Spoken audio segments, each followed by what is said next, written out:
Yes, the recording of the event will be available afterwards as well. Yes, and feel free to chat, feel free to talk, feel free to rename yourself. I kind of thought I was trying to think of like some cool way I could add in like house themed chats, but I'm not that tech savvy, so I didn't do that. Um, so we're gonna have to settle for just ad hoc. Always overachieving. Well, you know. No, I liked having the mage's background because it was Isan is glaring at me while I talk to you, Yeah. which I was like, that's very fitting. That's good. Oh, I see, Lindsay. So some people I know because Uh-oh, Jen, you're cutting out. Let's see.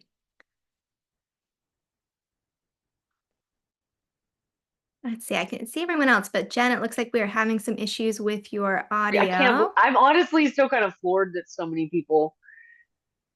So Jen, you just Um, cut out for a quick second, but I hopefully see that won't that. happen Yeah, again. Yeah, did it come back? it I'm did. not You're good. sure. Yeah, I tried to get everybody off the internet, Just kick them off. so hopefully, Internet's yeah, mine for the hopefully, evening. Yeah, yeah. it's all good. If we have any issues, we'll just go ahead and we can I've have extended the meeting time a little bit longer than an hour. So if we need to, we can go a little over Okay. if we miss anything. Um Excellent. Okay, so we got 3 minutes to the top of the hour, and we're gonna go ahead and just let folks have a couple more minutes to trickle in. I know there's gonna be some folks who are coming in from work. I'm actually going to, let's see, and let me see. I think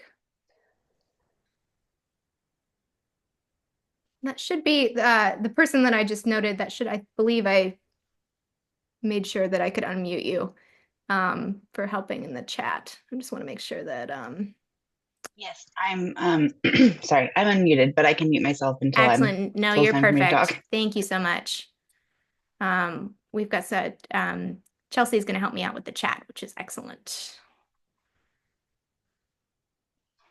Okay, this is awesome. And let me make sure. Um, we've got 42 participants, which is excellent. Okay. Oh, perfect. All right. Here's the list of folks. Yeah, and Chelsea, if you could just keep an eye on the chat once we get to the audience Q&A, and then I'll ping to you to just let me know if folks have questions once we get to that portion. But okay, we're almost at the top of the hour. Looks like we've got about 45 more, sorry, we've got about 50 people. I think probably a couple more folks, not a couple, probably a lot more folks are going to trickle in at around 8, so we'll just give it a couple more minutes. Okay. Thanks so much for being here, everyone. This is really exciting. Yeah, I I was just had thinking to, that. I was like, thanks for taking time out of your evening to listen to me no, it's going to be talk. great. I really had to convince Jen that there were going to be there's going to be a lot of interest in this because Mages of Yeah, the Wheel has kind of had a year. It's it had a is. pretty big Yeah. year. Excellent. Okay. It's really random. I know Honk is back there going laughing because it's but like I mean Rain and Ruin's been out since 2019, whatever. Whenever I published it, like 4 years, 5 years. And so it's just kind of it's a funny ramp up and it just kind of happened randomly. I don't know. I still don't really know what happened, It's but I'm appreciative magical. of everybody. Yeah. Um,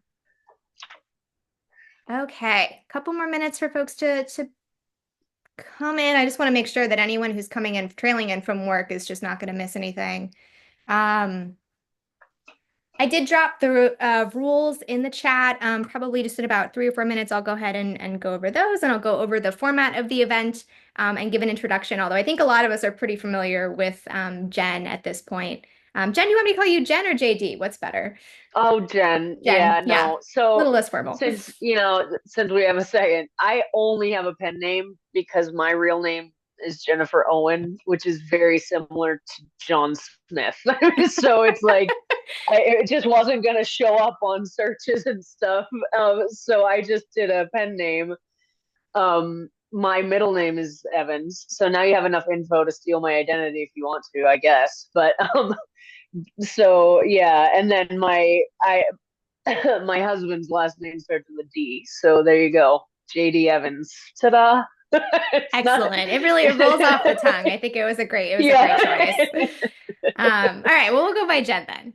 Okay, so we've got about 56 participants. Yeah, we're gonna wait just like I just want to make sure we've got. I know that even though I don't commute now, I did used to commute, and whenever there were cool events, I didn't wanted to make sure I didn't miss them when I came home from my commute. Um, I will just introduce myself, y'all. My name is Rayhan slash Annie. I'm Rayhan on the Discord. And Jen very kindly agreed to do this Q&A and to read the snippet, which is so exciting. And I'm really excited to sort of do the audience Q&A and sort of help lead it. And I'm as just as everyone else is, I'm very, very excited to hear about the snippet from Bird and Blade. Um, okay, so we're gonna go ahead and yeah, just give it like 1 or 2 more minutes. Sorry, folks. I know we've got about 63 participants. It's full up. We've got 100 folks signed up. So I just want to make sure we give space for everyone or as many people as possible to come in. And please note that for those of you who are just joining now, your microphones are off for a reason. We are going to keep the mics off for most of the duration of the Q&A or for the entire event. Once we get to the Q&A, I will make sure to unmute folks when it's time to ask your questions directly to Jen. We're going to try and leave a lot of space for that. The event is about an hour, but we may go a little bit over. We're going to just start off with a couple of really basic formal questions. It's like kind of a general overview to get to know Jen and get to know Mages of the Wheel. And then we're going to go into audience Q&A. And hopefully we'll have time for everyone to ask their questions. But obviously, if we can't get to everyone, there are other ways that we can ask Jen all of our burning questions. Okay, I'm going to give it 2 more minutes, and then at 8:05, I'm going to go ahead and launch into the spiel. Yeah. Excellent. Okay. Awkward silence. I'm good at these. No, you're great. I have a lot of practice. Great. Yeah, I know that was the downside of muting everyone is we just get to talk to ourselves. Yeah. Oh, I love that folks are talking about what they're drinking in the chat. I mean, yeah, I'm drinking a sparkling water, Perfect. but I was gonna if I wasn't say moderating, I'd probably be drinking a beer. people need to bring Yeah. snacks and drinks because that's about the level of seriousness that this is gonna be. So I'm glad that people knew that. I'm glad. Okay. All right, we're gonna give it 1 more minute and then we're gonna go ahead and get started. Yeah, that sounds about right, Maranta, with the boys playing Roblox next to each other. Yeah. Are those my boys? That might be my boys. For those who I saw in the chat, someone just asked about the Discord. For folks who are not on, who are not super aware of the fan communities, there's a couple different options. So Jen has a Facebook group called Readers of the Wheel, which I think was kind of her original fan group. And then we've got actually the mod of r/Mages of the Wheel is here as well. And the Mages of the Wheel subreddit has kind of blown up in the last year. It's now got over, I think we're at like 1,100 participants. And on top of that, we just started a Discord last week that's linked in the subreddit. So if you don't need a Reddit account to access it, but if you just search r Mages of the Wheel, you can find information on the Discord and as well as like a wiki and a glossary, a lot of really great information on the subreddit that's really helpful, especially if you're like a newer reader or unfamiliar with some of the terms. Okay, it is 8:05, so we are going to go ahead and get started and let folks trickle in. I'm not going to start. Let's see. I am actually not going to do that. Okay, sorry. Ooh, okay. Hold on. We're at 69 participants. I feel wait, nice. Sorry, guys. It's romantic fantasy. We got to point it out. Nice. Okay, guys, I'm going to go ahead and launch into the rules first. And once I do the rules, I'm going to go ahead and talk about the format of the event. And then we're going to do a little introduction and dive right into it. So again, my name is Rayhan, slash Annie is my actual name, but I named myself Rayhan to, make it fun and confusing. This is Jen, JD Evans, our lovely author and creator of Mages of the Wheel. I'm going to talk really quickly just about some community rules before we get started. So first and foremost, rule number one, please be respectful and kind. This is an inclusive and positive space. Rule number 2, this is not a spoiler-free zone. So if you have not read all of the books, if you have not read up through Ice and Ivy and Wind and Wildfire, please note that there may be some spoilers for those books. Number 3, as much as we would love to know everything that happens next, please refrain in your questions once we get to audience Q&A from asking questions about specific characters or specific plot beats that we may not be able to be revealed. And Jen will probably, basically tell us that she can't say those things or tell us about that. But just sort of a heads up that those are probably questions we don't want to ask. Finally, number 4, I've mentioned this before, the mics are going to be off for the duration of the meeting. And then once we get to the very end and Jen is reading us the snippet in the last 10 to 15 minutes, we are going to turn all of the cameras off just to keep the focus on Jen. But I will make sure to unmute your mics once we get to the audience Q&A, which I'm going to talk about next. So the general format of this event is we're going to start with a brief introduction. We're just going to kind of ask a couple questions to get to know Jen, to get to know the world of Mages of the Wheel, for those of us who are relatively new readers. And then we're going to launch into the audience Q&A. And there's 2 ways that you can ask questions. One of those is in the chat. So if you put your questions in the chat, if you don't want to show your lovely face or ask your questions directly into the mic, don't worry. My counterpoint in the chat is going to go ahead and check through your questions, and I'll make sure to have an interval where we have her read those out loud.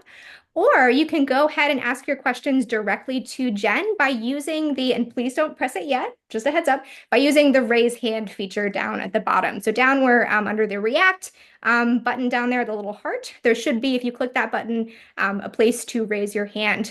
So once we get to that portion, just go ahead and raise your hand. I'll add you to a queue, and then I'll go ahead and unmute you so you can ask your question directly to Jen. Then finally, we're going to try and get through everyone's questions, but we do have to leave about 10 to 15 minutes at the very end. And Jen is going to read us a brand new snippet from Bird and Blade, which is really, really exciting.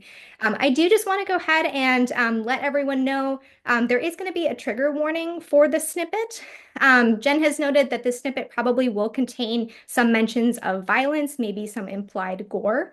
Nothing really kind of that we haven't been familiar with in the books yet. But just for folks who may struggle with that, please know that that is going to be part of the reading. If you're not comfortable with that, no worries. You can hop off and there will be a transcript available for folks later if they prefer to read it. But just want to make sure folks are aware of that. Okay, so without further ado, I'm going to go ahead and introduce our lovely Sultana herself. So this is Jen. This is JD Evans. Hi, you guys. Jen writes fantasy and science fiction romance. After earning her degree in linguistics, Jen served a decade as an Army officer. She once spent her hours putting together briefings for helicopter pilots and generals, and now she writes stories, tends to 2 unreasonable tiny humans, knits, sews badly, gardens, and cultivates Pinterest fails. After a stint in Beirut, Jen fell in love with the Levant, which inspired the setting for her debut series, Mages of the Wheel. Her first book, and the first in the series, Reign and Ruin, won the self-published Fantasy Blog Off Award in 2020, and it's currently among the top 15 bestsellers among historical fantasy in the Kindle ebook store. I just checked that yesterday. Since 2020, Jen has published 5 books in the world of Tamar, including Reign and Ruin, Storm and Shield, Siren and Scion, Ice and Ivy, and the prequel Wind and Wildfire. Her upcoming novella, Bird and Blade, will follow the initial meeting of Banat, the 4th House Shara, and a Republic soldier, and Marari, a Soloi woman with creation magic. So hi, Jen. Tell us a little bit about you and your history as a writer. What first inspired you to step into authorship? What was your first introduction into the romantic fantasy genre? And what made you want to start writing in this genre specifically? You know, as a kid, we lived out in the boonies of Texas, and in Amarillo. So if anybody's familiar with Texas, Amarillo was right in the middle of the Panhandle, and um, we read a lot. My dad was a big reader, so we were big readers, and I read kind of the usual, like when I was a kid, we had the Scholastic Book Fair at school, which older folks will remember. It's one of the highlights of the school year, I think. So like Babysitter's Club and Animorphs. Yeah, boy, that was a series. It's probably my first sci-fi series. And my dad had Louis L'Amour, is westerns. So honestly, like the first adult books I ever read were these westerns, and I don't know, I just feel like reading and coming up with stories in my head are basically the same thing for me. It's kind of a form of entertainment, and it just kind of happens. And I was a shy kid and we moved around a lot, and I just was I think they call it maladaptive daydreaming now. But I was just in my head a lot. And so I've been writing since I was like 10 or 11. Um and I think I think probably my introduction would have been um Tamara Pierce and Mercedes Lackey. Oh, 1 second. Okay, so and then I think my introduction to romance, actually, I was talking to somebody on the AMA in Reddit, was Clan of the Cave Bear, which is not a good introduction to romance. It did not age well, but I was reading that in like seventh grade. And we had this neighbor, this lady that had cats, many cats, and just bookshelves of bodice rippers. And she would let me go over there and borrow books. And my parents, as long as I was reading, they didn't care. So I read a lot of books that were highly inappropriate for my age. And then I think during my teenage years, I started to discover like Dragonlance, and I read um, the Xanth novels. I don't know if anybody's ever read Xanth. I mean, they're the author and the books are pretty misogynist, but but that's what there was back then. So I don't know. I've just read a lot of stuff, and it all kind of, I always cared about whatever the romance was, whether it was barely there or whether it was a big part of the story. And I really laser focused on that part of it. So when I wrote stories, there was always a romance. So that's probably how I'll always write stories. But I also really like um, the fantasy aspect of a big world, and kind of the way that you can tell bigger epic love stories in a fantasy setting. Like world changing love can happen when it's in a fantasy setting a little bit more easily than it can if it's a contemporary, real world kind of setting. So that's how I gravitated toward that. I love that. I mean, you love love. We love love too. Yeah. Um, so what was the inspiration behind Mages of the Wheel? When did you first realize that this story would follow so many eclectic characters and plots, as a romantic fantasy, kind of across so many continents and just so many plot beats? That's um you've probably picked up from reading my books that I am not a short answer person. Um, there's a lot that came together to make that series the way it is. I I had wanted to, be a writer and get traditionally published for most of my adulthood.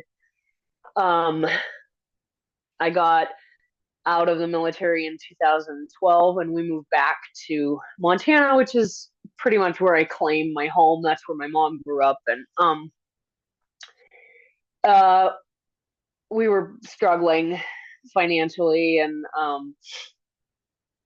and I didn't have skills that I was particularly interested in using in the job force. And I just had this kid, and at about a year and a half, I was like, I need something else. I being a mom is intense, and I wanted to be my own person too, and um, my sister is also a writer. We grew up writing together. She has always been my writing partner.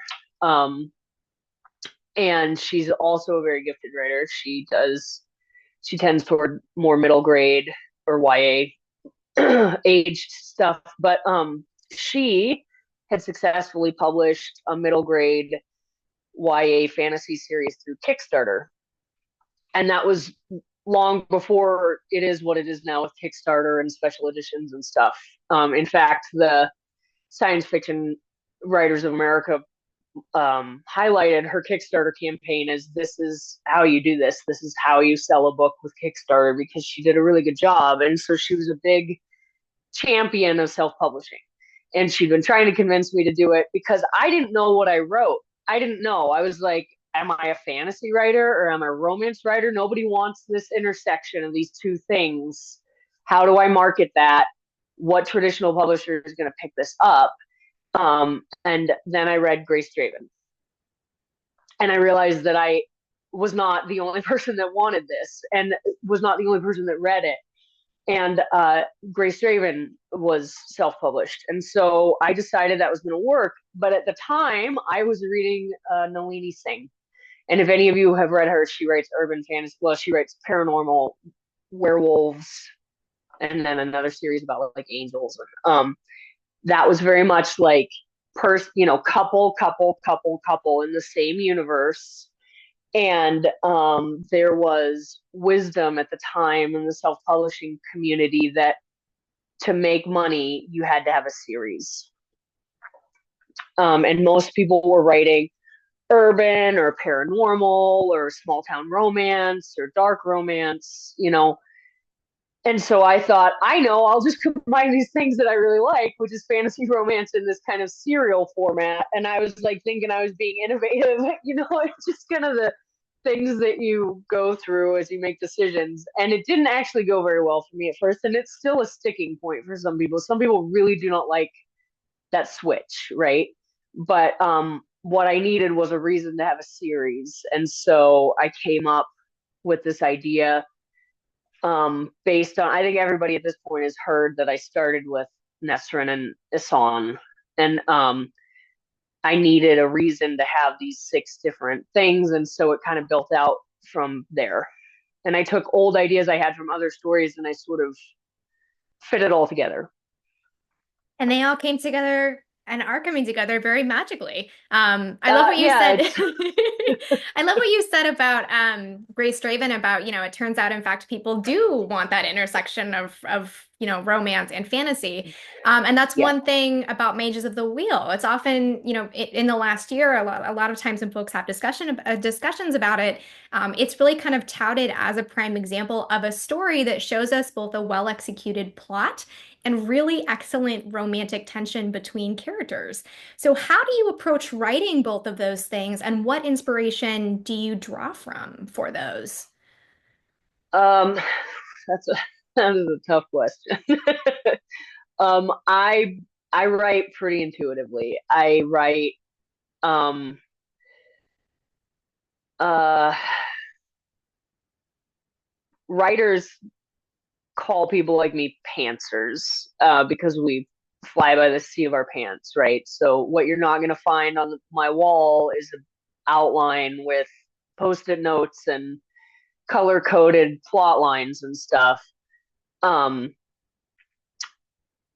but it's there. It kind of comes as I get to it. Does that make sense? Like my brain is working on it, and I have good pattern recognition skills. And so it just kind of happens. I write stuff down. I have what I call beat sheets. So I know scenes I want to have, or I know scenes that I need to have. And I think it's part of the strength of my writing, but I also think that it's part of the weakness of my writing, because it can lend itself to scenes that maybe you don't need, or lengthy exposition, so it's kind of both a strength and a weakness to write that way. But I try to think about how to intersect, if this is happening in the world, how do you tie a romance plot point into that? Why would it matter? And frankly, I feel like sometimes I get it right and sometimes I miss, and you just kind of do the best you can. But it kind of, I hate to say it writes itself, because it absolutely does not. It's excruciating, but I know how a romance is supposed to play out, right? I mean, it sounds formulaic, but you have to hit these certain beats. And it's the same with a fantasy plot. And so what you want is to make sure that each scene does multiple things at a time. That's the ideal writing situation, is that a scene accomplishes character development, plot development, tension, relief, that kind of thing. And if a scene is only doing one of those things, you need to rethink it. And so that's how I intersect my plots. And I also write a long book, so that helps too. I mean, I think probably most of us here would say, you could write 40,000 words per 40,000 pages per book and we'd probably still eat it up. That may Um, be what the last book ends up being. I'm just gonna warn you now. It's Fingers probably gonna be. crossed. Um, just in the essence of time, I'm going to go ahead and jump right into just we've got a couple different online questions from folks who couldn't be here or who needed to submit their questions. So I just want to quickly do Sure. those, and then so we have plenty of time for the audience Yeah. Q&A. So this is from Don't Touch My Cocoa on Reddit. The series has seen a pretty substantial burst in popularity over the last 6 to 12 months. What has that been like for you? Has there been anything that surprised you with the new surge of readers? Um, I am continuously surprised by the kind of people that I attract. I have ecologists and trauma surgeons and professors and just an incredible, thoughtful, diverse readership. And the way that you guys interact with each other is kind of beautiful to see. Like everybody's so kind and polite. And I anybody of them that have anybody that's contacted me has always been a delight to engage with. Maybe it sounds dumb, but like I guess I kind of expect I don't know. It's just really nice to get to know all these incredible people and that they read my books and they like my books is wild to me. But I guess I'm surprised that you guys want to buy all the different copies of my books. Like I had friends that had to convince me to put out hardbacks. I didn't think anybody would want to buy hardbacks. I know that I sound like an idiot, but I didn't know that's not the kind of reader I am. I don't really um have bookshelves full. I have bookshelves, but like I don't collect books, and so like actually it was Carissa Broadbent is a friend of mine, and she was convincing me, and one of the other women that I went through the self-published fantasy blog off with is like, no, you need to give people things to buy. Like I didn't know people wanted that stuff. I'm really out of touch. Like I'm nice, but I'm out of touch. It's hard. But yeah, that's probably it. Is just the incredible breadth of people that read my books has been amazing. That's probably my biggest surprise. That probably sounds dumb when I put it into words, but Not dumb at all. I think this is a pretty special fan base, and I think I that do too. everyone's pretty excited about the hardbacks and the merch. So I think that I think you Yeah, yeah, shouldn't no, underestimate how folks are willing to do no, it that. is. I'm getting there. I'm getting there. I just like I didn't realize it was such a thing. It's just me living my my life It's a over thing here. for sure. Yeah. So this question is from Reasonable Wonderland on Reddit. I'm actually just going to do the second half because I think Jen somewhat answered the first half, which is what is your writing process like? Do you have any tips or advice for other writers, just generally or in the romantic fantasy genre, wanting to get started or wanting to publish? Well, that one's a big question. So that's going to be hard to keep small. But I'll tell you, I think the most important thing for anybody that wants to write is that however that looks to you, you have to get over that hump of being critiqued. Whether it's finding somebody that you feel safe being critiqued by, or just taking critique until you can handle it. You have to get through the emotional part of being critiqued. Like the first time you send your stuff to somebody to read is hellish. When I sent Rain and Ruin to my editor, I was a freaking mess. And I'm lucky because I have my sister and she knows me and she knows my voice and she knows what I want to do. And I've always had that. But I think for most writers, when you cannot get better, you can't get better without critique.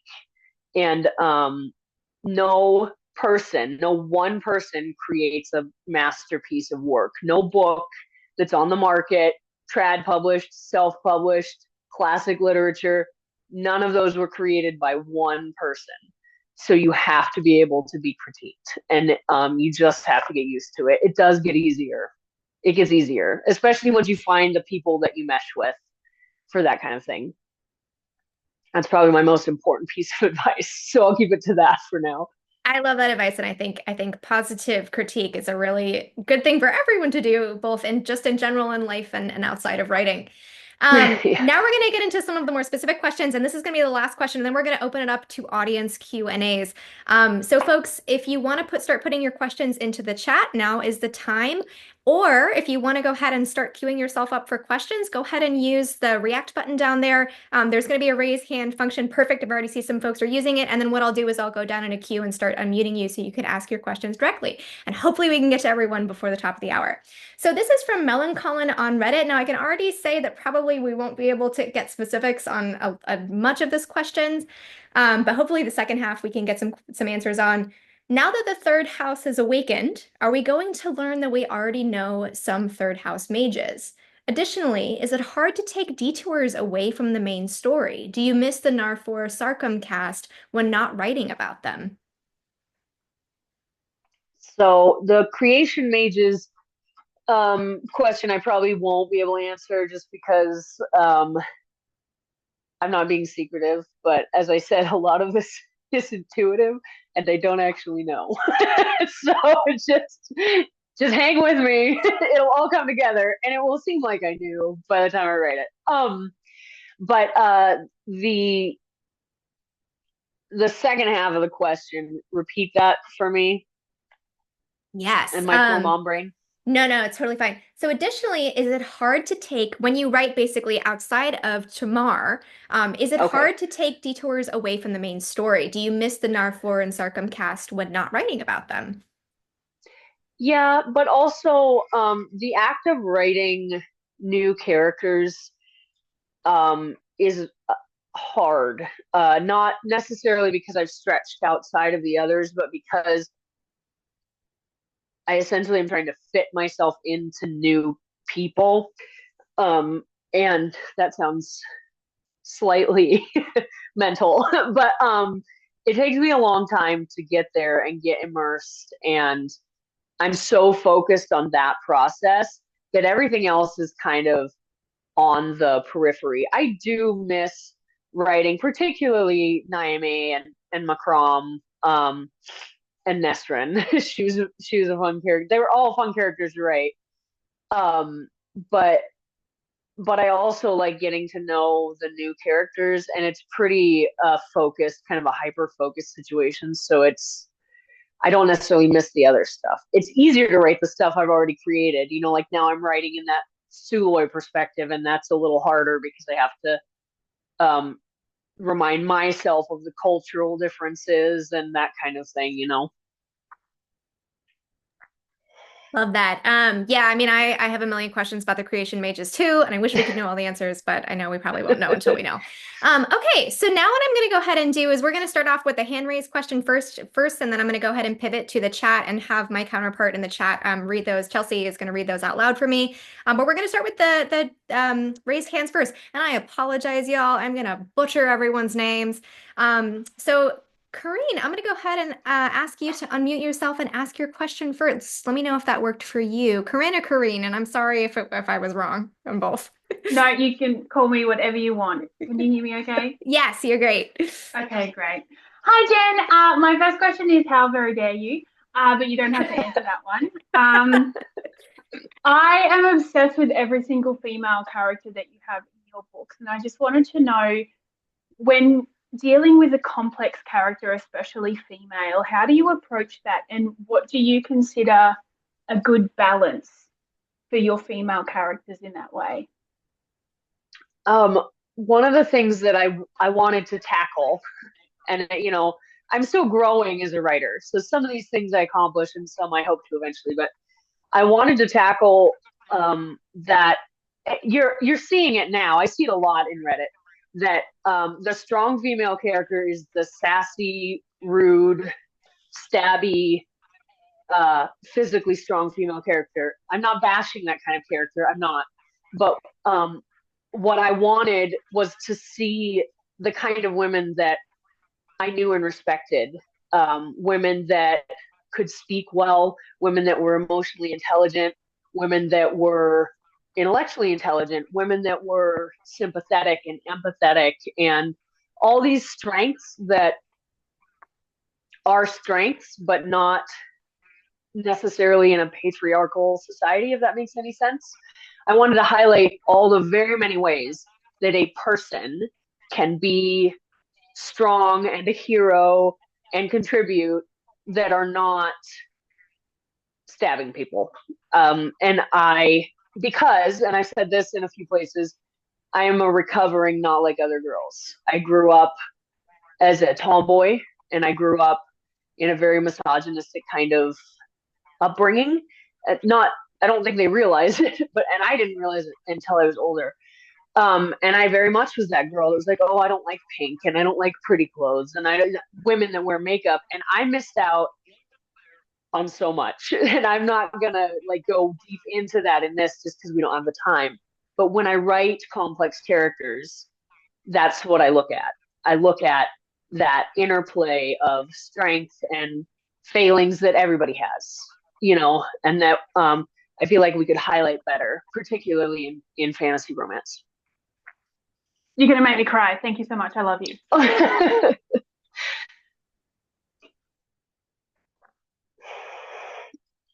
All right. Did I freeze? Did Annie freeze? What happened? I had muted myself. I'm so good at this. All right. Alexa, you are up next. Hi. Thanks, Corinne. Before I ask my question, could you please tell me the correct way to pronounce Cemil? Yeah, this is tough. I'm sorry. It's Jamil. So Okay. the Turkish C is pronounced like a J. It's confusing. I know. I'm sorry.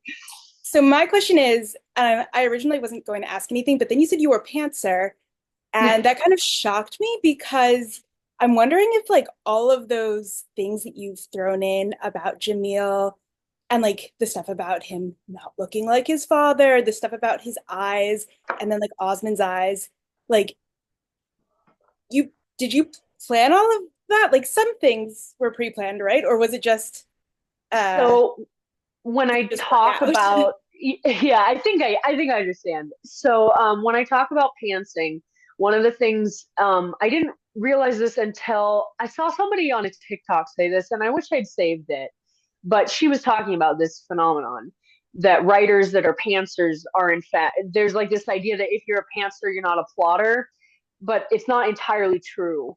Um, Pantsers are really good at pattern recognition. So I read books, and I've read so many books, and I've read so many kinds of books that it's like, it's there. The blueprint, it's in here. The outline is here. I know, like, I have a feeling I'm at this point, I need this beat.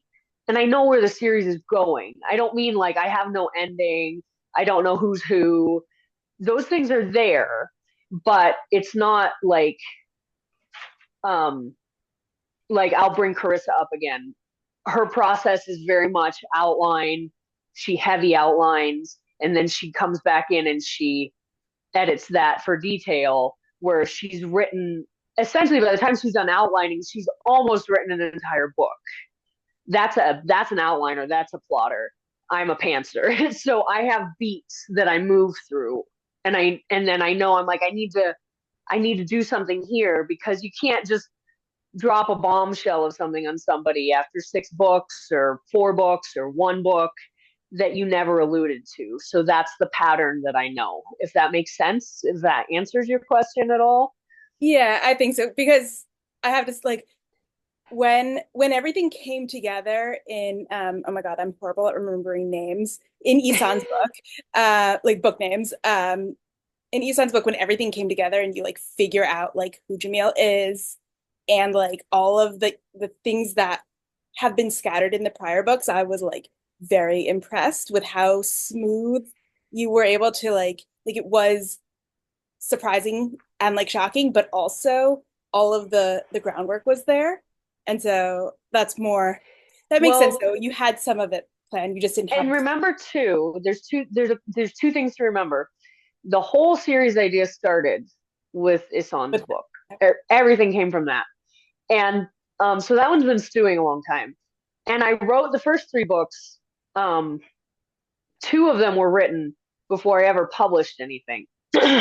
And I was working on Siren and Scion when Reign and Ruin came out. So as I was working through some of these things, a lot of that stuff, I'd be like, oh, I better pop back, and add that to Reign and Ruin. So there, some of that is because of the way that I wrote the series as well. Well, you did a great job with it. Thank you so I'm much. so glad. Thank you. Thanks so much, Alexa. And I'm mostly gonna tell you this, Jen. If we could just try and keep answers to just basically within like 3 to 4 minutes. I just want so many people Yeah, asking questions, and I just want to make I sure we know. can I'm sorry, you guys. No, I know. I was like, I knew we were gonna do this because Jen always has the best answers, and I was like, I hate to Well, tell you're her not to be sweet. quiet. Jen always has long-winded Okay, answers. so now I'm Let's gonna see go what we can ahead. do. We're gonna get Lauren. It is your turn, so let me make sure that works and go ahead and ask. Hello, can you hear me okay? Yes. Okay, this is so exciting. I'm trying not to fangirl too much right now. Um, okay, so I guess the question I'll ask is so many people ask such great questions. I am a mom of a 2-year-old. I'm trying to write a book. How I would love to hear like your practical, like anything practical you have in terms of trying to balance those, the mom guilt and then the personal Yes. time and all that stuff. I would just love to hear from your perspective how Yes. you handle those things. I get it. You're Yeah. doing great. Hang in there. It's so hard. It's so hard. It took me 3 years to write Ice and Ivy because I Mm, had a 4-year-old and then the baby during COVID, and I couldn't write. I couldn't write until they were 18 months to 2 years old. I couldn't do it. And it's hard. It's hard until there's some kind of schedule. mm, There's some kind of um, uh, predictability. And I will mm. tell you that the best thing that you can do and the hardest thing to do is to get up early. I Yeah. it's so hard. Yeah. Um, if you're working, then it becomes nearly impossible. Hmm. And so the other thing you have to learn to do, and I'm only just learning to do this, is to not need the giant chunk of time. You got to learn to write in the tiny increments, Mm, and it's hard. It's a hard thing to learn to do, but it does come. Um, mm. it's hard. I want a magic Yeah. answer for you, but I I know know, I I know know. how It's hard it like is. the Yes. commiseration is part of it too. It's like I've seen other moms do it is so helpful and encouraging too. So just thank you for that. Yes, and don't beat yourself up, okay? You're Yeah. doing fine. You're not, yeah. Thank you. Thank you. Yes. Thank you so much, Lauren. Okay, and we're gonna go ahead and go to Sierra, and then we're gonna quickly pivot to the chat to let a couple of folks know, and then we'll come back to you, Julie. And Sierra, let me know if that's the correct pronunciation, and feel free to butcher me if it is not.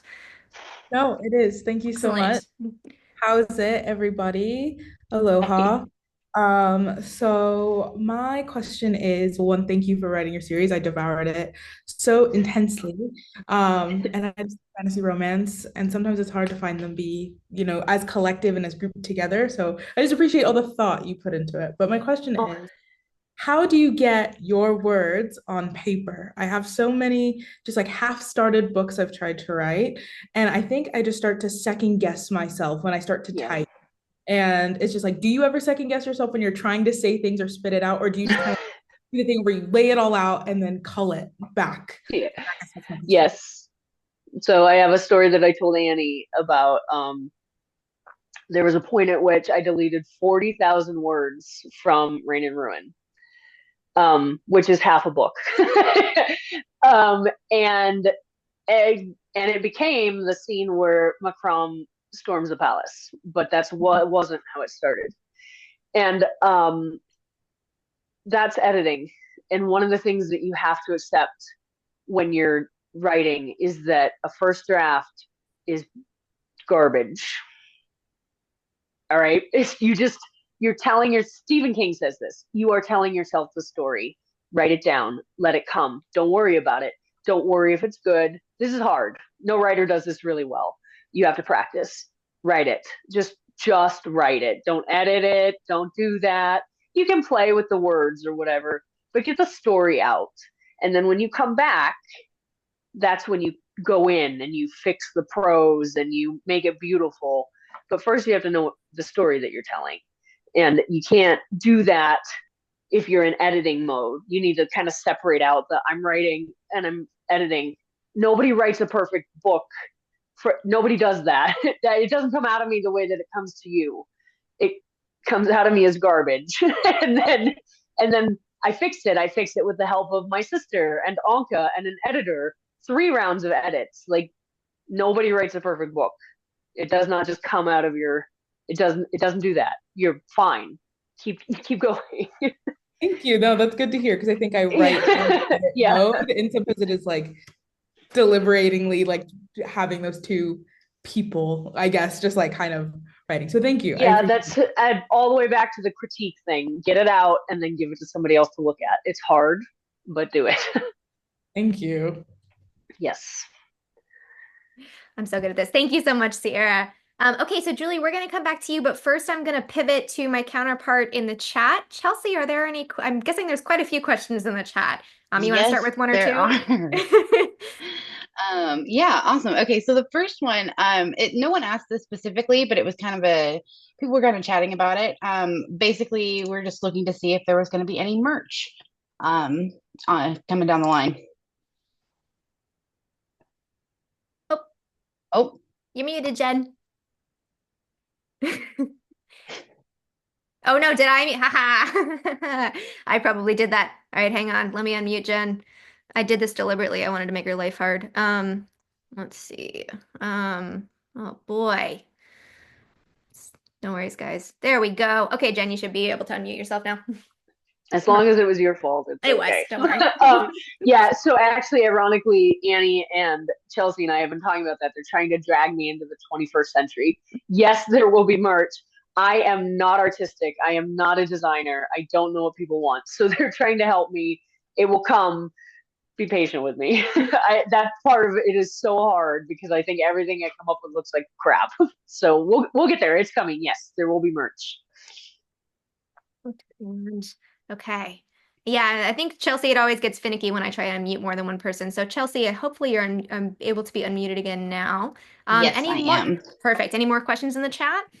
Oh yeah, there's a whole bunch, but I mean, obviously we can, pause and go back to Julie whenever. But I guess I can ask a couple here. So from Alicia, she asked, "Are there any book box editions in the works?" So I do want to do some kind of special edition. Um, my personal thing was maybe to do like a Kickstarter once all the books are out so that they would match. I've had 1 or 2 inquiries, but they're pretty small.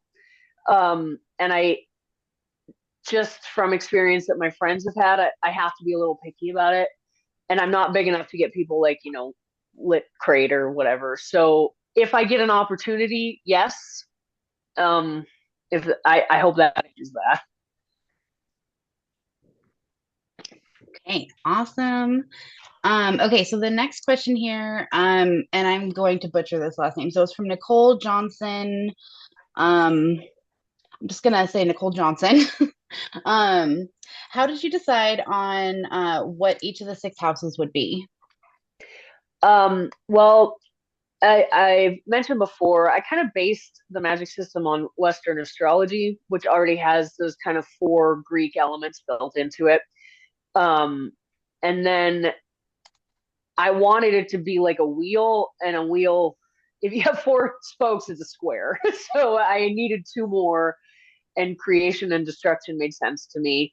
And when I was kind of doing the drafting of uh, Isan and Nesrin's story, that idea of her being this kind of like long lost spoilers mage came up with that creation idea, and I was like, what is the opposite of creation? Destruction. And I also really like this idea of creation from destruction to destruction. I like that circular concept a lot.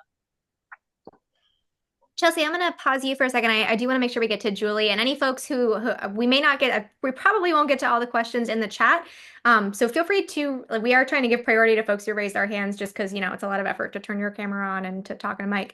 So I'm going to go ahead and Chelsea, we're going to pause on the chat questions and I'm going to go ahead and have Julie. Julie, let me know if you can. Yes, there you go. Perfect. Julie, wait, is this spreadsheet, Julie? I'm I so think you are literally everyone's hero. Yes, I'm the crazy person that made the glossary, and I'm glad it could be of help. It's so And nice to meet you. yes, very excited to meet you. Needless to say, I love your series so much. I rate it to literally everyone. And since I discovered the series like within the past year or a year and a half, I can't remember, and I forget the acronyms, SPFBO, was kind of before knowing the series. I would love to learn a little bit more about like how that was like going through it, winning, you know, especially as I feel for those of that don't know, it's like a indie sci-fi fantasy competition and winning it as a romantasy book, like a romance fantasy book. How was that overall experience like? Uh, Pretty shocking. I was aware of it, and honestly, uh, I entered it kind of as like a Hail Mary. Like, I'm just gonna show those jerks that we're here. Like, I was like, I'm gonna put my book in there and kind of like as an FU to the. For anybody that's not familiar with Spiffbo, it has been primarily up until the last few years dominated by grim dark authors. Kind of epic. It was started by Mark Lawrence, who wrote Red Sister and The Book That Wouldn't Burn, and he's kind of known for these darker books, and so that is the books that gravitated more epic fantasy, more grim dark, more and anything else that went in was brutally shot down. And I knew friends that had entered their books before, Claire Sager, and actually the same year that I did, Carissa Broadbent entered Daughter of No Worlds. And so every time that I got advanced, I was like, I don't understand. I don't get it. And it was a hard year too because it was COVID and everybody was like, there was just a weird mood with the judges and it was a very weird year. And I was neck and neck with an author named Crystal Matar, and she wrote a book called Legacy of the Brightwash, and it's an incredible book. It's very grim, it's very dark, and there's also romance in it. And part of Spiffbo is luck of the draw. It depends on what judge you get when. And if I had gone in any other blog, I may not have gotten selected to move forward. So while I do think the writing obviously held up, part of it is luck of the draw. And maybe that's not what readers want to hear, but I will say that it did seem to open the floodgates to that contest becoming more open. Olivia Atwater has been in, and sorry, I'm trying to remember my friend's name that has Miss Percy's Guide to the Care and Feeding of British Dragons is like a Regency dragon thing. So there's been more varied entries since Reign and Ruin 1. So it was amazing and also baffling. Is that fair?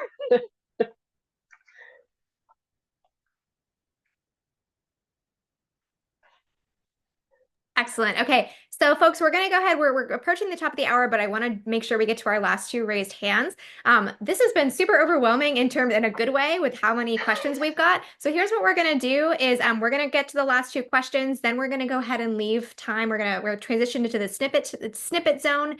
But if you have not had your question answered in the chat, don't worry. Jen, I'm gonna throw you under the bus a little bit, and No, we're going to go ahead and add all of these questions into another format, either the subreddit subreddit, either just like some other way we can have all these questions answered, just so that way folks will get their questions answered, if not here, outside. So we'll come Yeah, up with a way to absolutely, make sure 100%. everyone's questions are answered. Apologies, we can't get to everyone.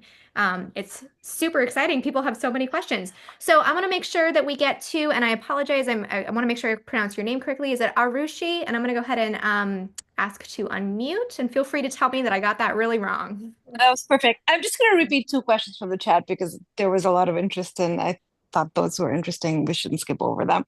The first was, what house are you? And would you create some sort of house test? That would be really cool. And the second was, how can we support you going forward? I think those questions got a lot of interest, so I wanted to throw them Okay. back to you. Hi, friend, by the way. Hi. So Arushi doesn't live very far from me, so I've actually had the opportunity to meet her in person. So I am an air sign. I'm an Aquarius. And so I associate with the House of Air, although I would never claim to be anything like Naomi. I think I'm actually a lot more like Nesrin, but I am an air. I am an air mage. As far as a house test, you know, it's funny. I did a long time ago before anybody cared about my book. I had it. I'll see if I can. I'll see if I can find it and reinvigorate it for you guys. I've had a few people ask that, so we'll see what we can do. And Jen, the second half of her question that we'll get to real quick, how do we best support you? Oh yeah, sorry. Whew. You know, you guys are already doing it, but I cannot express to you what has happened to my books in the last year. Whatever you're doing, just keep doing it. Talking about it helps. That honestly, that's it. Like if you just think about the fact that there's unlimited readers, and if you feel like talking about it, talk about it. I honestly, that's especially now with the way that the social media landscape is changing, because a lot of my reach has been through Meta. That talking about it is the best that you can do, I think. And you guys already do that, so thank you. I am so grateful. I don't think I'll ever be able to say that enough. Thank you. Thanks, Arushi, for asking those questions. Okay, we're going to get to our last question, and then we're going to transition into Bird and Blade mode. So Kate, I'm going to go ahead and ask you to unmute. There you go. Thank you. Hi, Jen. I'm so excited to meet you and be on here. So actually, Arushi asked my question for me. So I just wanted to say thanks, and that it's awesome that you're doing this. And I love your books. I've been talking to them, to everyone that I can tell about them. And Thank you. I love them. Thanks for coming on. Yeah, thanks for everybody that gave up some time tonight to come sit with me. It's so much fun. So can we fit one more chat question then, if I already covered Kate's, or do you want me to just get to reading? I know you guys are just here for the reading, to be honest. We are at the top of the hour, and I do want to make sure, just so that way you don't feel rushed to get through it. So we're actually going to end the chat, but again, I am going to find a way to make sure everyone's questions are answered. So do not worry if you had a question. Well, Jen and I and Chelsea and I will work on it. Okay, so what I'm going to go ahead and do now is I'm going to, hopefully don't mind, I'm going to turn everyone's camera off, including myself. And Jen, I'm going to hand the mic over to you, and feel free to take, you know, if you just want to read the whole book to us, that's fine too. Okay, and I'm real smart. I can figure out how to hide the camera. I'm going to go ahead and have everyone. Well, I don't know how to turn everyone's cameras off. So that's all right. I'm going to read. If something happens, just like flag me down or whatever. Sounds good. You know. Okay. Perfect. Guys, I'm not an audiobook narrator, so just be prepared for that. And also, again, I'm just going to put a trigger warning out here, and then my usual disclaimer. There is some violence in this snippet that includes assault, non-sexual. And not, there's no blood or anything, but there's some description of that violence. And some language that you're not used to seeing in my books. And then my disclaimer is, this is an unedited snippet. It may appear as is, it may appear changed, it may not appear at all. So just keep that in mind. And with that, here we go. Oh my God, okay. Returning to the deep woods outside the town should have felt like a relief. Instead, her skin crawled with hyper-awareness, and she kept glancing over her shoulder. The way the two guards had watched her walk away still tickled over her back and shoulders. She wanted to hide, like a rabbit pursued, simply drop into the underbrush and hope whatever chased her would run past. Mirari had never felt so exposed, so unsafe in the wilds that had been her home since she'd been able to walk. Respect and fear could sometimes be hard to tell apart, but she had never feared the woods. Respected them, respected the occasional creature that might pose a risk, or losing one's way. Mirari had never lost her way, not even as a child. Swallow, her mother and aunt had called her, for her unerring ability to find her way, just like the darting bird. But she had also always had Eniko and Danelle. Today she was alone, running from shadows. Had she always been secretly a coward? Perhaps she had never realized it because she'd never had need of worry. Mirari stopped with a frown and closed her eyes. She inhaled. Pine and cold swept through her nostrils. Another breath, and she settled into the woods. Birds called their morning sounds. The cold was changing, the frosty chill a fraction wetter. Blades of sunlight fell on her face through the pillars of the trees, painting stripes of warmth on her cheeks. The gentle thrum of her waking magic. It hibernated in the cold months, just as the forest did. Beyond her, the quiet rush of water over stones drew her focus. She mirrored her breathing to its hush. The birds had gone quiet. Mirari opened her eyes. A crunch of dried leaves and twigs sent a bolt into her throat. She whirled as a shadow separated from a tree. The shape of him was enough. Tall, lanky, with white teeth showing from a predatory grin. Mirari spun and ran. Her power led her, a thread of intuition stretching before her, making her turn one way or the other. She dodged around trees and leapt roots and fallen limbs, aware of them a moment sooner than her eyes were. He was taller and faster, but did not have her senses. He tripped and stumbled, barking his shoulder on trees as he tried to corner them as quickly as she did. She'd run toward the river, led either by her power or her instinct. There was a short, steep bank peppered with jutting stones. She took it in one jump, but just as she splashed into the water, he caught up. His wiry arms cinched around her, yanking her off her feet. Mirari squawked, kicking and writhing to no avail. He threw her on the bank. Her elbow hit one of the stones, sending lightning through her body and stealing her breath. She tried to crawl up the bank toward the underbrush, her thoughts fuzzy and moving too slowly in the soup of her panic. His hand caught the back of her neck as though she were a kitten and yanked her to her feet. He spun her, one hand a tangled claw in her hair. Mirari tried to make a noise, but he shook her, the tearing pain in her scalp and neck making her knees give from under her.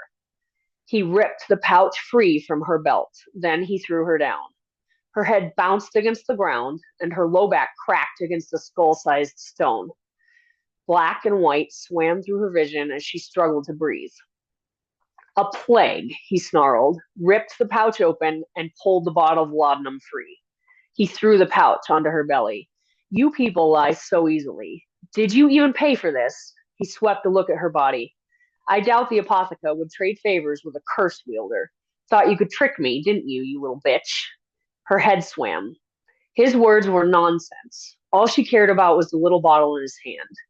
This could not all have been for nothing. She'd done too many forbidden things. Whatever the price the Wanderer wanted for that, she could not let the drug be it. Mirari rolled to push to her feet. She didn't see him move, but felt the impact of his foot as he kicked her in the stomach. She retched as she curled into a ball around the pain. I should have thrown you into the hole with the other thieves the moment I saw you. She could barely hear him over the pounding ache in her body and her struggle to breathe. Tears blurred her vision. She wanted to scream, but who would hear her? Was his companion out in the trees? She clawed through her blurry thoughts for her magic. There were threads enough to calm the burn and pulse of pain. Not enough to heal her outright if he truly harmed her. Enough to give her a breath of clarity. He was shoving the bottle into a pocket in his jacket. He sneered at her. Now, He crouched near her hip. Convince me to let you go. He drew a large, straight dagger from his belt. Suloi pride did not allow for begging. You died fighting. You never abandoned your people, and you never begged. The dagger, like the fence around Taro, was made for no reason but violence. Even the pale glint of the morning sun as he spun it in his hand seemed malignant. She met his gaze, and she spit in his face. The satisfaction of seeing it hit him square in the cheek was short lived.